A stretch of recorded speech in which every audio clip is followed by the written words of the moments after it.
Good day, everyone. Welcome to Sound Espressivo, powered by virtual concert halls. We are broadcasting today from two places, Vienna, Virginia, the suburb of Washington, D.C., and Beverley in Yorkshire in the north of England.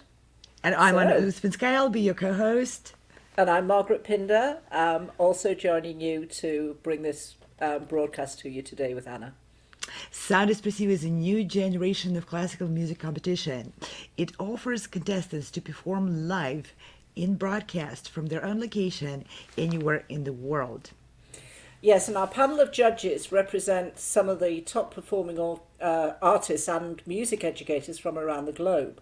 The Sound Espressivo competition offers an unprecedented array of awards for musicians. Our guests also join our programs from their own locations around the world. They bring and share their musical gifts, their expertise, their personalities. They share their dreams too. We'll be presenting our guests' thoughts and views, and we hope that you, our audience, will benefit from hearing these different outlooks and maybe sometimes conflicting points of view on classical music, aesthetics, business, and any other topics which may come up and that we may raise throughout these programs. Welcome to our podcast. Meet the judges, music promoters and managers, music educators and schools. No matter where you are or who you are, music connects us all. We started with a dream, but now we are paving the future. Welcome to the Sound Espressivo Global Competition. Fully virtual, yet bringing musicians closer together than ever before, now on a global scale. True live, inclusivity, diversity, connection, community, an extraordinary array of judges. Get noticed by companies all over the world. Prizes, scholarships, performance opportunities. Apply to be a part of the most exciting congregation of artists like nothing you've ever seen before. We guarantee quality and leave no musician behind. We can't wait to hear you on the virtual stage. Our guests today are three incredible musicians. They are performers, educators, they're tireless supporters of the young and upcoming generation of musicians. We're very grateful for their work, for their input in finding solutions to the difficulties and challenges, for overcoming the barriers which we all face in this difficult situation, and for helping musicians of all ages stay active, productive, and creative during these challenging times. Let us introduce Beatrice Long. She's a pianist. She's an adjunct lecturer at the Brooklyn CUNY College. She's a renowned performer, prize winner of numerous competitions. She's joining us from New York. Welcome, Beatrice. And what's the better way to introduce a musician than by hearing their performance live? Hello, good morning. I'm Beatrice. It's so good to see you, even though remotely. I'll begin with my favorite Etude, Chopin, Opus 25, number 1, nicknamed Harp, the Harp.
Wow.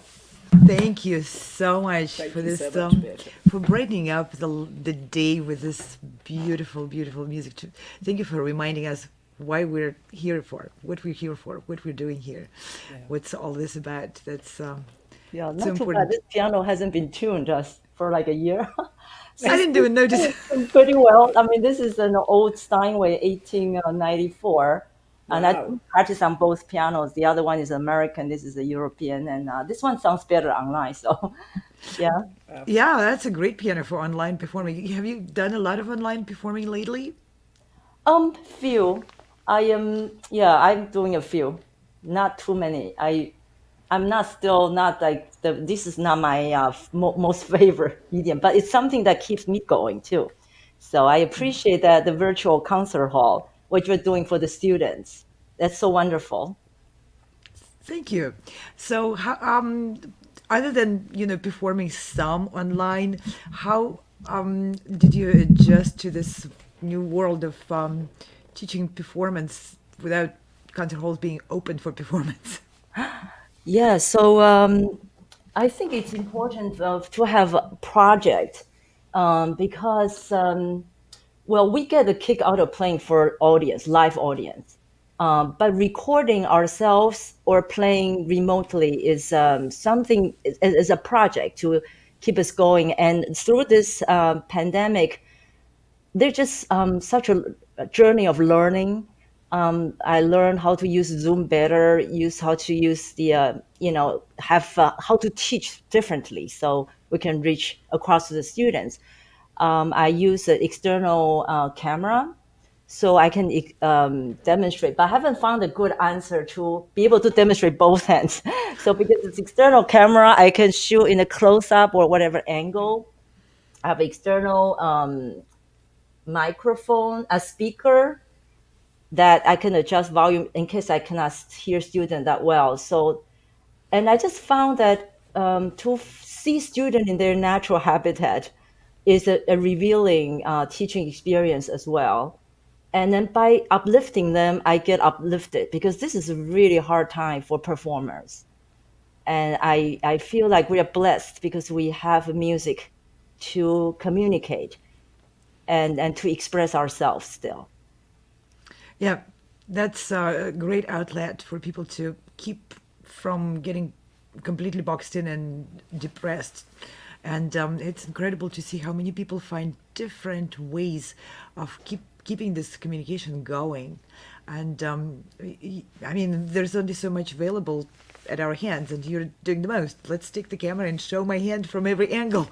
Yeah, Yes. finding creative ways, and we will be bring back Beatrice for a panel discussion in a few seconds, and we'll introduce our other guests joining us today.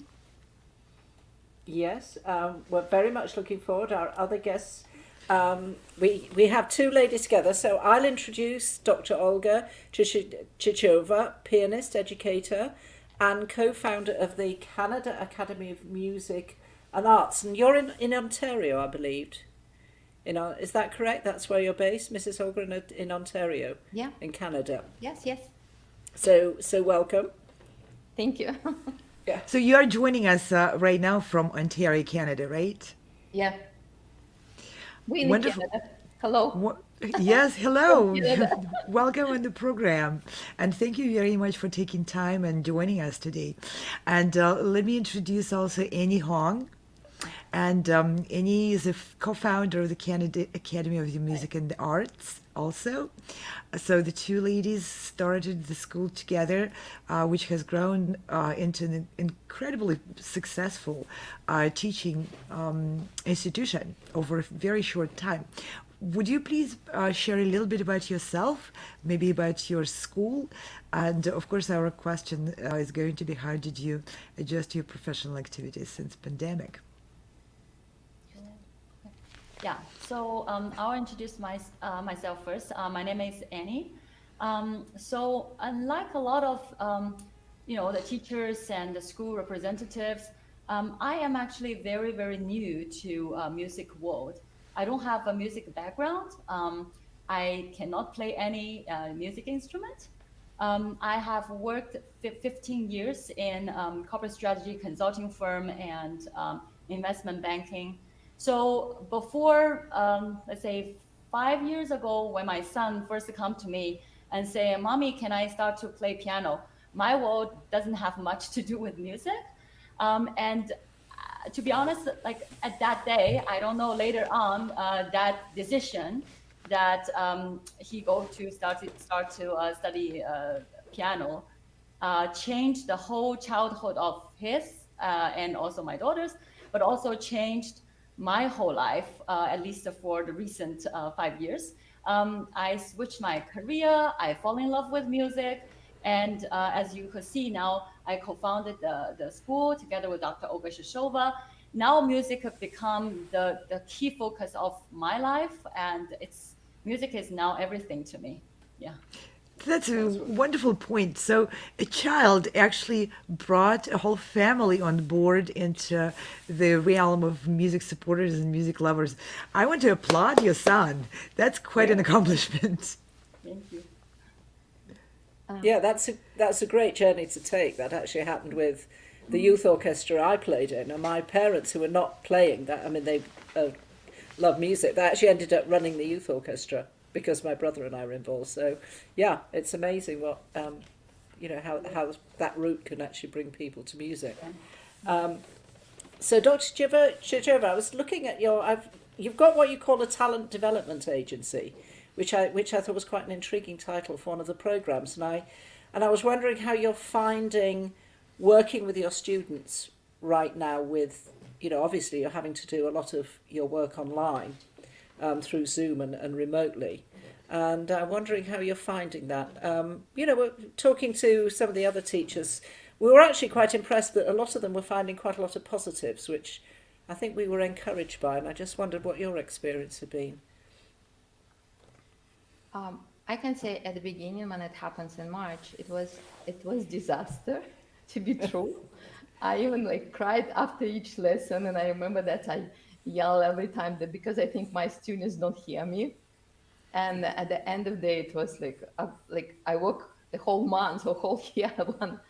But then we get used to it, and we start to find out that this technology in our life, because I don't know about other teachers and musicians, but I was so much connected with my students in just piano and never with technology.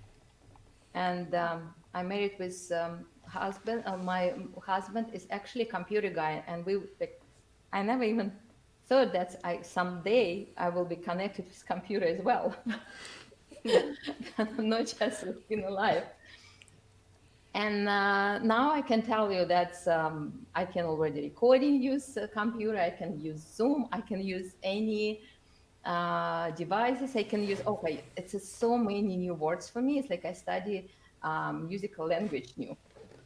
And it was difficult because at the first moment it's stressful because all emotionals and all sounds not correct, and you don't see position, you cannot show proper, but we found way. Finally, we adjust this one, and we use already microphones, and we use all other technology, and it's getting better. And I can even found that in this time, all this technology that we never used before, it's really great because we have chance to have master classes with great musicians, online, because before we always went to different countries to great musicians to have master classes. Now we have this chance to have master classes. That's a little bit different than personal, but it's still great chance to train students. Very interesting point. So this technology, even though it existed and was accessible before the pandemic, for many musicians, it was not a very interesting thing to look at because we just went to the places where we could meet with other musicians and have it done in person. And now, as we were pressed to explore those options, myself included, many people are finding the online learning and online performing maybe is able to offer something which is not as accessible in other ways. Sometimes just traveling to a different country can be cost prohibitive to some students. Yes, for sure. Or connecting through Zoom or through other technological methods is still may not be all that cheap, but is incomparable by any means with having to travel, having to take time off from school, from work, and renting the car and standing in line at the airport and the rest of it, right? Let's bring back Beatrice because I find that all three of you ladies have mentioned something about a learning curve, learning the technology which we were probably not as fluent with in order to improve the experience for ourselves and our students. And I'd like to get a little bit more in depth your view of, is it worth it for musicians to dive into learning all this technology, adjusting it, and maybe even investing into some more technological gadgets when we all know pandemic is going to be over, so we will be back to everything being open as before. And Beatrice, if you would like to go first with your view on that. Okay. Beatrice, I think. And then we have to. Oh, we don't hear you. I think you're muted. Yeah, I Yes. can hear it. So I'm on the same page with Olga and maybe some of the other teachers out there. I start out with a very low tech person, and my husband, who is actually he's a computer engineer, and now he's very impressed that I learned so many stuff that I am the Zoom expert for the family. Do the settings for everyone and trying to find the best sound possible. The best tool to teach right now is like have a student. For example, I feel that with the camera there, when your student actually watch themselves, for example, I've been teaching them like, oh, your wrist is too stiff, and they've been stiff. Then they watch themselves, and then it's like, oh, then it clicked because it's coming from their own observation. So visually, the students observed more. I wouldn't say more because it's still different when you're in person. But to answer your question, Anna, I think it is absolutely necessary for musicians to, this entering this new chapter. Although this morning, the good news from UK, Margaret, you'll know this. Yeah, that's right. Everyone's very excited here about they've approved one of the vaccines. Yes. But I have to say, I don't think we'll ever go back to the way it was before. I don't think we can. And I think some of that might be positives, as in, this steep learning curve. We've all gone through it. We've all had to do it. And especially I come from a generation that, we didn't grow up with computers and technology. Mine is, this is going to be the first generation where our children, our children grown up with tech in the ways we didn't, and that will never happen again. So, it's all big pat on the back all round, how we're all women here, just shows how smart we are.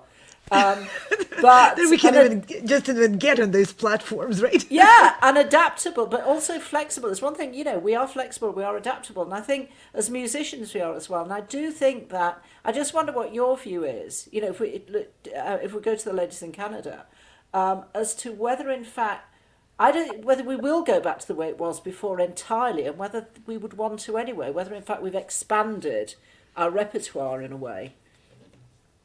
Mm-hmm. We're on the same topic, yes? I just want to add, I could say we're never back to what we had before, but even if we're back and everything and the life, like we all have hope that the life come back and be same like we had 1 year ago, to be advanced and to get new knowledge, it's never like was. I think now we just already not live without this one. Now we know how to use it, and we will use it. Plus to what we had. Yeah. And your take on it? Yeah, and on top of that, I'm just thinking, last 2 weeks, we have a few students. They did their online like a live solo concert, and people, hundreds of people around the world watched them, And I'm just thinking this could have never happened in the past. You maybe have a live concert, but you might have people in your region come to watch you or your family friends. But it's very hard to access people, all around the world. That's certainly an opportunity. I personally don't think we will completely abandon our, the traditional way of listening concert on site. I think it will be a combination.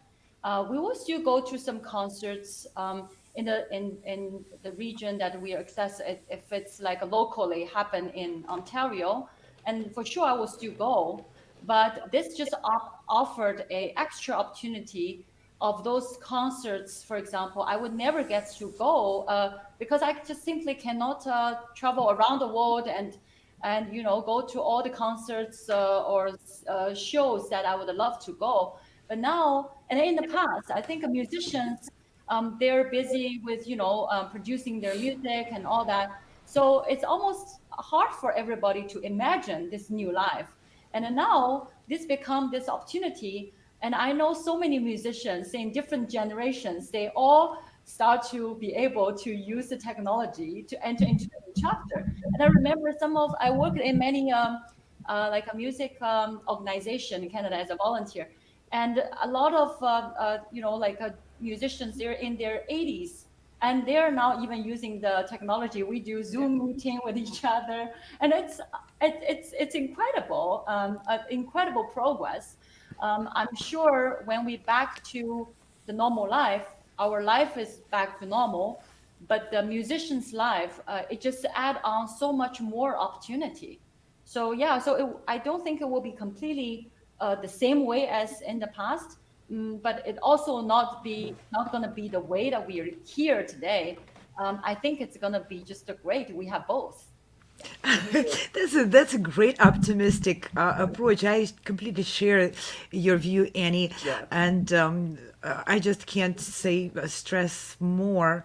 I believe this is the true and realistic view of the future. We will have a combination of both, and we will learn how to merge them, how to make them complement each other, and reach the live audience in our region and reach the faraway audience at the same time. And this will just only develop. And to underline one of the points which you made, which I thought was really beautiful, musicians of all generations and all walks of life are now getting online. I want to say that the oldest person who was able to connect and perform on our program was 91 years old. Wow. And that is speaking Bravo. something to what can be done at any age with a desire of a musician to communicate. We're communicators. We want to communicate, right? Yeah. For sure. I think not. It will be really hard to replace live concert totally because there's nothing like a live concert being a person. But what came pretty close is this format of streaming, and actually, audiences written me saying that they feel so intimate as versus they are sitting further away, like in the balcony. They're like right there next to my fingers and that kind of thing. So that's a good thing that's happening. Yeah, that is Yes. so true. Yeah, go ahead. Yeah, because I think we sort of had a taste of it anyway, talking about, not being able to, you can't afford to travel all over the world. And of course, opera's a perfect example of, there are people who are nuts about opera and will, fly around the world to see opera. But even before the pandemic, we started to get the live streaming of performances. I've seen so many live operas from the Met Yeah. here in England, and it's been fantastic. It hasn't made me think, oh, well, I don't need to go to live opera at all. No, nobody's thinking, oh, well, that's great. I don't need to turn out to the concert hall and hear a live performance. I don't think anybody's thinking that. It's just how fantastic that now we've got this as well. That's right. And Yeah. in addition, people feel more at ease, right? They're in their own living room watching an opera. They can drink some wine while, whereas they have to sit absolutely still. But yes, I mean, I agree with you. I think actually it would be interesting to see whether after they had a stream concert, whether the audience decreased from the live concerts. I don't. Do you know the answers to that, or? I don't know if anyone is conducting even any kind of statistical research yet because the concert halls are not opened yet. But I see your point. Just speculatively, I would imagine that live streaming being so open to any audience will potentially bring in more people into the physical concert halls because now we're speaking to everyone and people can see that musicians are not those very remote people on a 10-foot tall stage. They're actual real people walking and talking like normal human beings, and that humanizes back the image of an artist. I think that's also important because in many ways those tall stages and bright ramp lines separated us from our audience. And again, like you said, Beatrice, a demand for people to sit still and not shuffle and not go to the restroom for 45 minutes straight may have excluded, in fact, some people from being our fans and our audience. And now we're able to reach through those new means. Yeah, I think that is an important point. Actually, what you were saying about being able to have a glass of wine and food, I was quite amused. I went to see Nixon in China, and at the break in the cinema, you know, they came out with the popcorn and the ice cream, and suddenly all these people produced hampers. It was incredible. They'd actually come and they brought wine, bottles of wine, and of course you're not supposed to take your own food to the cinema. And the management obviously just looked and thought, we can't do anything. So, and people were passing sandwiches and glasses of wine. It was fabulous. I have to say, it was so funny. And I just thought, this is brilliant. I love it. This is great. I'm all for all food except for popcorn. Popcorn and opera, if it goes together, it's like pretty noisy, no? Yeah, so it was just, it made me laugh so much. I thought, wow, That is funny. they're really organized. Yeah. So I would. Yeah, go sorry. ahead. Go So ahead, Margaret, Beatrice. are these concerts, like the opera that you went to, are they well attended?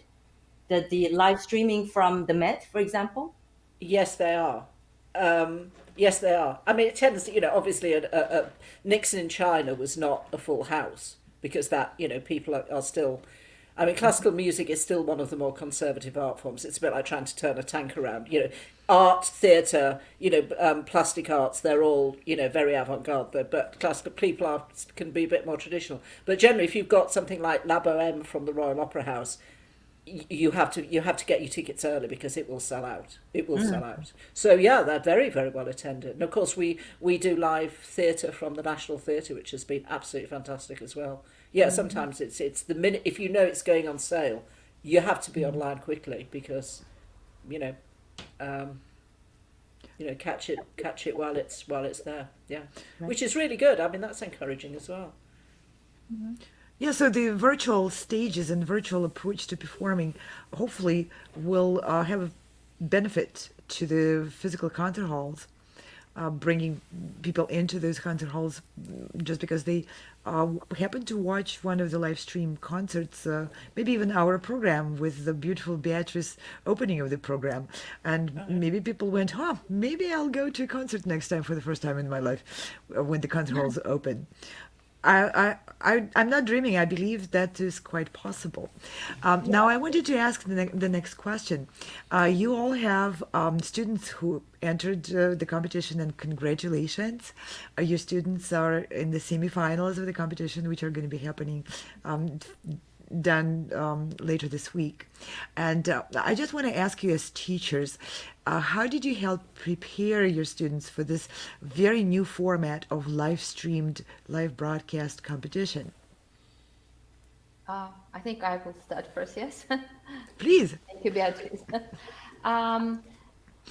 It's actually, to be true, I didn't say that it's big difference. You go on a stage and just perform. It's the same.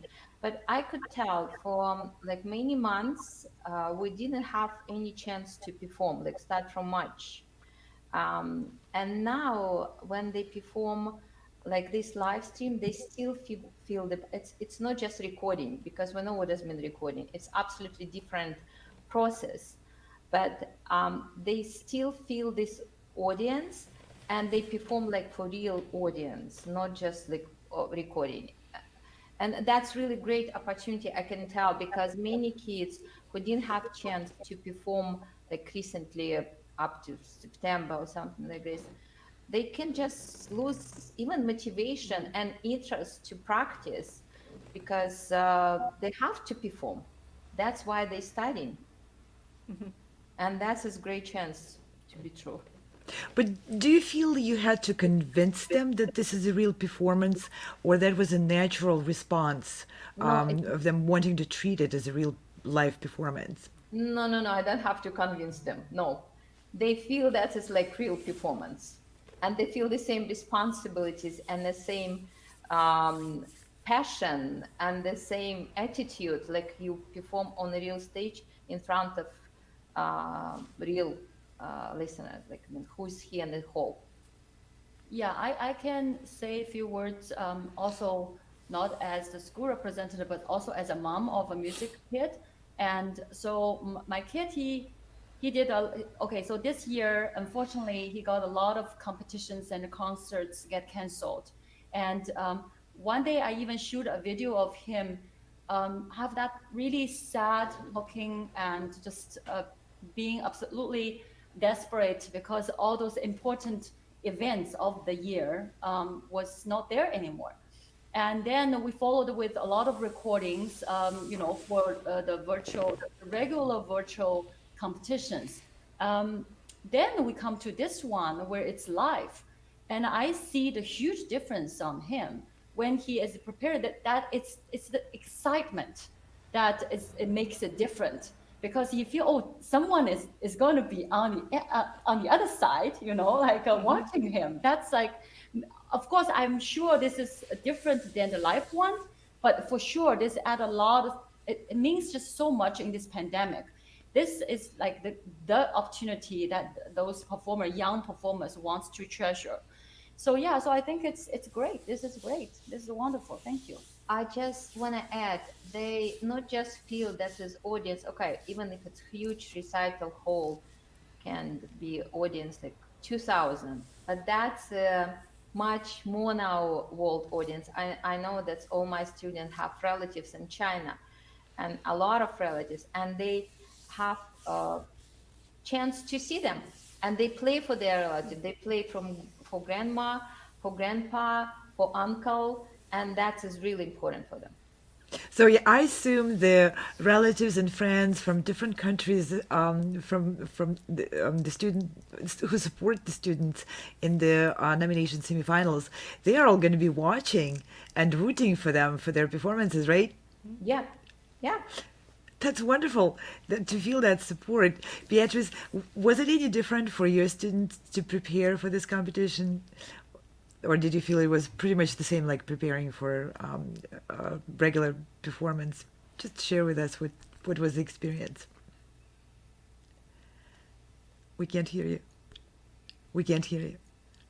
Oh, you're muted. Sorry. Yeah, like Olga, I think I agree is very similar with slight difference. I think the preparation at first stage is the recording. And how do I prepare students for recording sessions? First of all, actually, I didn't have to say much. Once they recorded themselves, they started hearing the things and they wanted to play it again and again. But what I ended up seeing what they do is maybe by take 4, they may have played more accurately, but musicality is lost, less fresh, less spontaneous sounding. And so that's the thing I prepare them for. I encourage them to make many takes for the recording round. But then obviously the sound has to be good and set up and stuff. And then have the very clear image to tie in with emotional content. Because that's something when they get very stressed out, they're trying to play everything accurately. Let it go, because it's more important what you're saying, instead of how that you're saying it. So to transit from how to what are you going to say? And then that's the preparation for the recording. Then the live streaming round is just the same as the live performance. However, I have to say this kind of weeds out some of the students, especially the international students, the college level. They only have a keyboard. They are not allowed to go to school to practice, and and or some of the students really have very bad pianos, and it's really sad. Like the pedal makes so terrible sound, or it's totally out of tune. But the family is not comfortable getting a tuner into the house, which I understand. So those students, many of them are very talented, but they just can't do this the live stream round. Yeah. I was just one thing I was interested in because you know what you're saying about their approach to it, that it is still performance. You know, is I just wonder what kind of conversations you had at the outset when you were first looking at the competition and what it was, because obviously it's quite unique. And I'm just curious to have an insight into the kind of conversations you had with your students around the prospect of entering a competition like Sound Espressivo. Yes. Okay, so I think what makes this competition different, other than the virtual concert hall, this recording in the live, is that the categories are very different than other competitions. So, like there is, I forget already, the most romantic, right, Anna? Or The virtuoso, the lyrical, the profound, academic, swift, music ambassador. Yeah, they're different. They're very different. I agree with you. yes, and it's really wonderful. They started thinking like, what are their, what speaks to their character? Because granted, many pieces can be fit into different. They have a choice of which category they can use that piece for. And then once you said, well, I'm not a natural romantic, so I'll do this and that, or I feel like more profound. So that's something that drove us to this competition. Yeah, to answer your question, Margaret. Then the next thing is whether they have the setup for it. So some didn't want to do the live round. So those students wouldn't do it because there's also a lot of competition proliferated from the online thing, because students just feels like, oh, they could just record and they send it 2 3 months later. They don't have to practice the same piece. And so they're more contestants. For example, the Steinway company, they have this annual young artist competition. This year they had like close to 2,000 contestants from over. Yeah. So that's another. This is why I think it's fair to have the final round as a live streaming. You actually get to see how they play live. So, what Olga and Annie, since Beatrice brought up the categories in the competition, and granted, focusing on the artistic aspect as a category can be perceived as controversial. So, what is your take on that? Um, okay, I would say like this. It was unusual at the first moment when I look all this category and when I start to think, okay, how about this song? It belongs to this category or this. But then I found it has like the same song we can play in a different category, which is great. It doesn't give us like restriction. You have to do like, for example, just Baroque, or you have to play just classical, or you can play anything. And it's a little bit different from what we used to, but that's again new way to study, and that's absolutely different view of you and us. You train us differently. Oh, That's interesting. And how did you feel lifting the restriction for time and lifting the time limits and allowing musicians to choose their own length of program? How did that resonate with you as a teacher and with your students? Oh, it's absolutely great. Thank you very much for this. Sorry, that's Virginia. I didn't tell you chance to answer. I just like very quickly. Because sometimes we're struggling with some students and they say, okay, that's just this limit, but restriction like 10 minutes maximum or we disqualified you. And that's just like, it's, you have to work in this frame of work, but what you allow to do, the students can play the songs as many as he wants, as many as he comfortable and confident. I think it's great, absolutely great. I would agree with that. I'm just so glad that there's no time limit like many competitions sets for 5 minutes or Yeah. 7 minutes. And there's so many great music that's beyond 7 minutes. Yeah. And you're pretty Yeah. much stuck with either not including that in the piece or being subjected to the piece being cut. And Yeah. as a performer, I always feel so bad for contestants when they get cut and they go on stage knowing that they will never finish the complete thought of the composer. And just so much planning goes into what's happened in the piece in the beginning, vice versa, what happened in the piece at the end. And then you go on stage and you know that the end is never going to be heard. I think that's discouraging. I just want to add, sorry, I could tell that every student has own personality, and as a teachers, we give and train them in the different styles for sure, because to be educated, start from Baroque and the modern, but we still know, and a great performer and students, they like more, someone like more play to Liszt, some Chopin, and they really good in some composers, but the time restriction doesn't give chance to play what they really strong. Like that's what 5 and 7 minutes. That's exactly. Yeah. Yeah. Yes. And we know that we haven't even covered half of the questions we prepared, and we know all three of you fantastic ladies have so much more to offer and to share.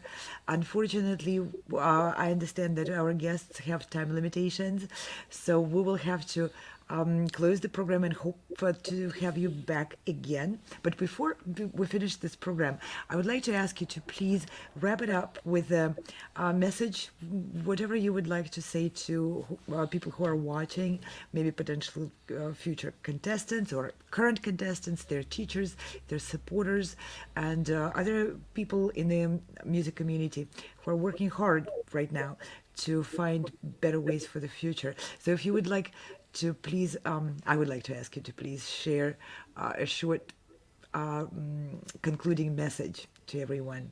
Beatrice, would you be okay starting?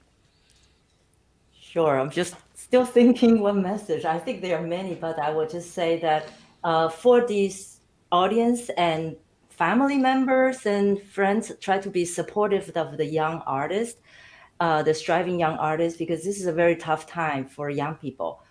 And then for the students, I would just like them to keep making music, regardless. And because it's a very uplifting and timeless journey for all of us. And to the two ladies, co-founders of Okay. the, Chris, yeah, please. yeah, I absolutely have the same message as Beatrice for parents to have patience with all recordings, live streams, because it's not easy. And for students, love music and continue with music, because I don't think when students who like really busy and practicing and playing and have a lot of competition and have performance live stream, they have depression. I think they have not boring life for sure. Yeah, Annie, would you like to say to yeah, add something? I guess I just have one thing to say. Let's all be positive and optimistic. We are entering to the new chapter. It's going to be a great music world. And stay healthy. Yes, ladies. Yes. And all. Those are terrific messages. Thank you all so much. And thank you for such a terrific conversation. I think we've covered a lot of really interesting and important topics here about the competition, but also about your experience performing under our current conditions, what it means for your students. It's been terrific. So Anna and I'm sure, we, on behalf of the people watching, we do extend our thanks. Annie, Olga, Annie Huang, Dr. Chichova in Canada, joining us from Canada. Beatrice Long joining us from New Jersey. It's been a really great conversation. Thank you so much. And we look forward to hearing your students very, very much indeed. So, and thank you again for all the work you've done with them, because The competition, when it goes live, the focus will be on the students, but we did want to have these conversations because without you teachers, and family supporting, there are no students, the next generation. That's what makes the next generation come through. So a big thank you to all for that too. Thank you, Margaret. Thank you. Thank you, Anna, for having us.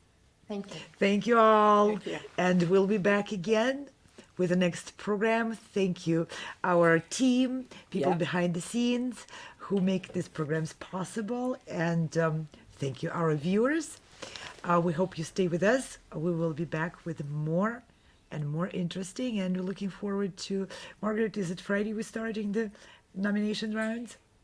Yes, it is. It's the 4th. So today's the 2nd.